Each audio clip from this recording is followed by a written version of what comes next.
khang prất dập hi Campuchia bao giờ cứ miền ai đâm út bồ rất Chà. Và tầm nàng khang prất dập hi Campuchia nâng tới châu rùmประชุมในทางไอ้ที่ประชุมไอ้หนึ่งประมาณประชุมจะมวยนั่งสัพพีประเทศในยี่พิซซ่าบารังจ้าในยังให้ทาง APF จ้า APF APF นั่ง จ้า APF นั่งไงจังในขนมนู้นยังเคยเนี่ยยี่รุ่มในลูเวติกาเตียงธนาชีดเตียงธนาดมบอนเตียงอันตรชีดเวติกาแต่งออกกัมพูชีไต่แต่รำลึกอัมพีปัญหาวิบัติจุ่มลูกพรมแดนได้เกิดลังปัจจุบันจมูกในไทยที่ไต่แต่รำลึกเอาในพิภพโลกบานดังให้รำลึกเอาดังนี้มันแม่นมันนี่ถ้าตื่นก็เชื่อlà mấyประกอบเรื่องที่mình men từประกอบเรื่องที่แบบพวกខ្ញុំឃើញលោកស៊ីហាសាในរដ្ឋមន្ត្រីការបរទេសថៃគាត់បែរជាពមៀនថាសូមឲ្យកម្ពុជាប្រយ័ត្នប្រយែងមាត់សម្ដី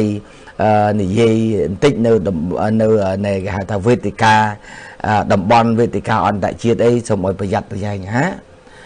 បើយើងនិយាយអំពីព្រឹត្តិការណ៍ដែលកើតឡើងវិបត្តិដែលកើតឡើងចំនួនដែលកើតឡើង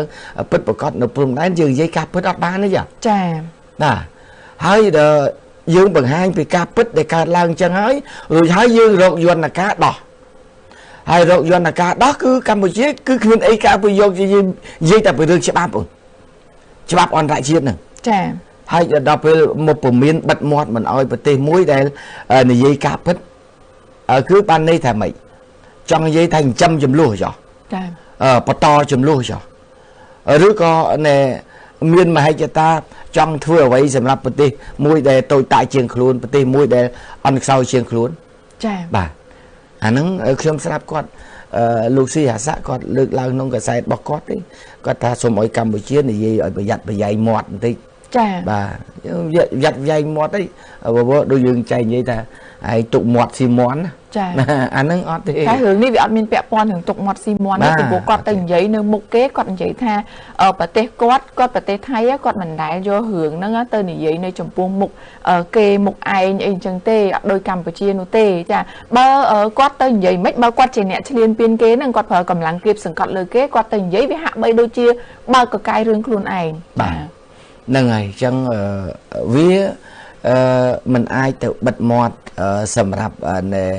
ការបញ្ចេញនៅរឿងពិតមួយសម្រាប់ប្រជាពលរដ្ឋកំពុងតែជួបបានទេចា៎សូម្បីតែខ្ញុំក្នុងនាមជាអ្នកព័ត៌មាននិយាយព័ត៌មានរាល់ថ្ងៃក៏ដោយបើសិននិយាយតែរឿងរ៉ាវដែលមិនកើតឡើងហើយមកនិយាយដដែលហើយរឿងដែលមិនពិតក៏បងប្អូនប្រជាពលរដ្ឋទាំងអស់នោះក៏គេលេងមកតាមដានគេលេងចង់មើលគេលេងចង់ស្ដាប់ទាំងអស់គ្នាហ្នឹង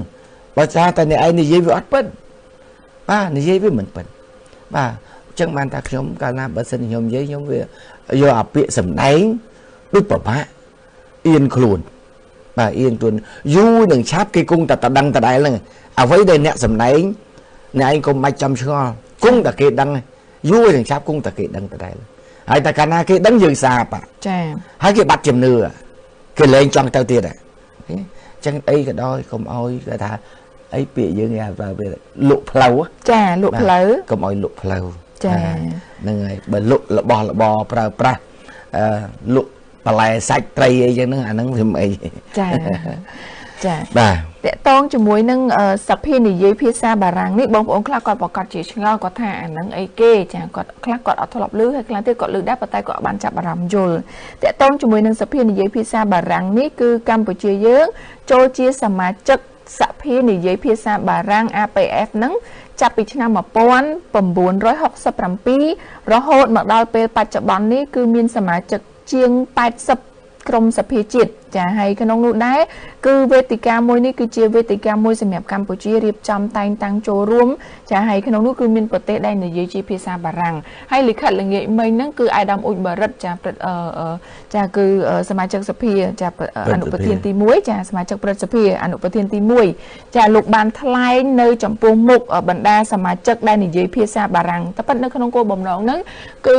ចង់ឲ្យក្រុមអ្នកនិយាយភាសាបារាំងទាំងអស់ហ្នឹងគាត់ប្រើប្រាស់ភាសា បារាំងនៅក្នុងការផ្សព្វផ្សាយជួយនិយាយពីអ្វីដែលជាការពិតរបស់កម្ពុជាយើងទៅឲ្យពិភពលោកបានដឹងជាភាសាបារាំងផងដែរហើយក្នុងនោះគឺមានការលើកឡើងសង្កត់ធ្ងន់តាក់ទងទៅនឹងបញ្ហាដែលភាគីថៃបានឈ្លានពានមកលើកម្ពុជាដោយជាច្រើនចំណុចដែលអាយដាមបានបញ្ជាក់ថាតំបន់យើងនេះគឺជាតំបន់អាស៊ានដែលធ្លាប់តែមានសន្តិភាពហើយធ្លាប់តែទទួលបាននៅការលើកសរសើរចំពោះសេដ្ឋកិច្ចថាមានកំណើនល្អហើយមិនមានភាពតានតឹងអីផ្ដេសផ្ដាសដោយតំបន់មជ្ឈមបូព៌ាឬក៏តំបន់អឺរ៉ុបផ្សេងមួយចំនួននោះទេក៏ប៉ុន្តែនៅក្នុងម៉ោងនេះប្រទេសថៃបានឈ្លានពានមកលើកម្ពុជានេះគឺបានធ្វើឲ្យប្រទេសបានធ្វើឲ្យតំបន់របស់យើងនេះคล้ายទៅជាតំបន់មួយដែលកំពុងតែស្ថិតនៅក្នុងភាពអស្ថិរភាពចាហើយអ្វីដែលសំខាន់នោះការតានតឹងត្រូវបានបង្កើតឡើងបង្វែរភាពតានតឹងនេះទៅជារឿងដ៏គួរឲ្យភ័យខ្លាចចាគ្មានការគោរពច្បាប់អន្តរជាតិបានន័យថាការគោរពច្បាប់អន្តរជាតិចាប់ផ្ដើមថយចុះពីសំណាក់ភាគីថៃដោយភាគីថៃបានចាប់ផ្ដើមប្រើអំណាចចាប្រើនៅវិធានការឯកតោភាគីប្រើឥទ្ធិពលប្រើកម្លាំងមកបង្វែរធ្វើឲ្យស្ថានភាពព្រំដែននៃប្រទេសទាំងពីរនេះគឺមានការធ្លាក់ចុះដុនដាបហើយអាដាមលោកបញ្ជាក់ថាច្បាប់ឥឡូវនេះគឺកំពុងតែឈានទៅរកការកំណត់ដោយអ្នកខ្លាំងហើយអ្វីដែលសំខាន់ក៏អាដាមបានឆ្លើយប្រាប់ទៅសមាជិកទាំងអស់ចាដែលជាអ្នកនិយាយភាសាបារាំងហ្នឹងបញ្ជាក់ថាកិច្ចប្រជុំ GBC JBC ឬក៏ MOU ដែលធ្វើបានកន្លងមកនេះភាគីថៃមិនបានគោរពសូម្បីតែមួយផ្នែកណាមួយនៅឡើយទេហើយជាមួយគ្នានោះផងដែរក៏អាយដាមក៏បានបញ្ជាក់ចោទសួរទៅដល់សមាជិកដែលនិយាយភាសាបារាំងថាកម្ពុជាគឺជាប្រទេសដែលទន់ខ្សោយដែលទាំងផ្នែកសេដ្ឋកិច្ចទាំងចំនួនប្រជាជននឹងសួរថាតើប្រទេសកម្ពុជាខ្លួនឯងនេះមានកម្លាំងឯណាទៅបង្ខិតបង្ខំប្រទេសថៃចាមានកម្លាំងឯណាទៅប្រយុទ្ធប្រឆាំងជាមួយនឹងអ្នកខ្លាំងដើម្បីឈ្លានពានទឹកដីរបស់គេអញ្ចឹងសូមឲ្យមានការពិចារណាទៅលើចំណុចហ្នឹងដូចគ្នាផងដែរហើយអ្វីដែលសំខាន់នោះក៏លោកក៏បានចោទសួរថាតើយើងកំពុងមើលឃើញនៅការកើតមានឡើងនៅអ្វីដែលហៅថាសន្តិភាពធ្នាប់ថ្មីដែលច្បាប់កំណត់ដោយអ្នកខ្លាំងឬការកើនឡើងវិញនៃនយោបាយបង្ខំឲ្យទទួលយកស្ថានភាពដែលបានបង្កើតរួចដែលជាសំណល់ដ៏សោកសៅនៃបទបញ្ជាផ្អែកលើការបង្ខិតបង្ខំជាជាងផ្អែកទៅលើច្បាប់ហើយក្នុងនោះផ្ទាល់ផងដែរគឺអាយដាមក៏បានលើកឡើងនៅចំណុចជាច្រើនចានៅក្នុងសេចក្តីថ្លែងការណ៍ចាដើម្បីឲ្យសមាជិកនិយាយភាសាបារាំងលោកបានចូលរួមជួយនៅក្នុងការផ្សព្វផ្សាយបន្ថែមទៀតនៅក្នុងការរកការពិតជូនមកដល់កម្ពុជាហើយរកនៅភាពយុត្តិធម៌ជូនមកដល់កម្ពុជាដោយអាយដាមបញ្ជាក់ថាមានការរងគ្រោះជាច្រើនសម្រាប់កម្ពុជាឥឡូវយើងឃើញហើយបងប្អូន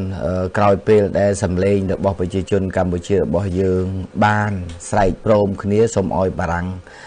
ចូលខ្លួនធ្វើជាអាញាកណ្ដាលធ្វើជាចៅក្រមដោះបញ្ហាដោយសារតែបារាំងធ្លាប់ធ្វើជាអាណាព្យាបាលក្នុងអាណានិគមទាំងថៃផងទាំងតំបន់និយាយរួមនៅតំបន់ឥណ្ឌូចិនចា៎បាទអញ្ចឹងឥឡូវបែរជាថៃគាត់ទៅជាចង់គម្រាមបារាំងថាកុំឲ្យលូកដៃយករឿងអតីតកាលមកនិយាយចា៎បាទប៉ុន្តែមិនឲ្យនិយាយអ្ហ្មិចព្រោះបារាំងក៏នឹងជាអាណាព្យាបាលហើយបានចាត់ចែងហើយថ្នាក់ដឹកនាំរបស់ប្រទេសថៃខ្លួនឯងក៏បានទទួលស្គាល់នៅក៏ពេលវេលានោះខណ្ឌព្រំសីមាដែលកំណត់ដោយនៅឆ្នាំប្រមាណនោះគឺមានចែងអស់ហើយចា៎បាទហើយមិនឲ្យបារាំងលូកដៃហ្មិចបាទហើយដល់ពេលនោះដែលយើងទទួលយកទាំងពីរភាគីព្រមគ្នាទៅហើយរួមទាំងប្រទេសនៅក្នុងតំបន់ឥណ្ឌូចិនទាំងមូលគេយកច្បាប់ដែលឥណ្ឌូចិននេះមកប្រើប្រាស់ទៅហើយអត់តែថៃមួយតែឲ្យមិនឲ្យបារាំងលូកដៃហ្មិចចា៎បាទនឹងអញ្ចឹងមិនត្រឹមតែបារាំងលូកតែដៃលូកទាំងមាត់ទៅទៀតបាទធ្វើលូកទាំងអស់បាទអូខេហ្នឹងហើយយើងស្វាគមន៍ជាមួយនឹងការចូលរួមដោះស្រាយរបស់ភាគីបារាំងចំពោះបញ្ហាព្រំដែនដែលកំពុងតែកើតឡើងបច្ចុប្បន្នជាមួយថៃនេះអរគុណជាមួយនឹងថ្នាក់ដឹកនាំបារាំងដែលកំពុងតែលេចម្ដងបន្តិចថានឹងចូលខ្លួនដោះស្រាយចា៎បាទប្រិមិត្តដោយសារពេលវេលាអញ្ចឹងសូមពេលសម្រាប់បន្តិចសិនសម្រាប់វគ្គទី1បាទ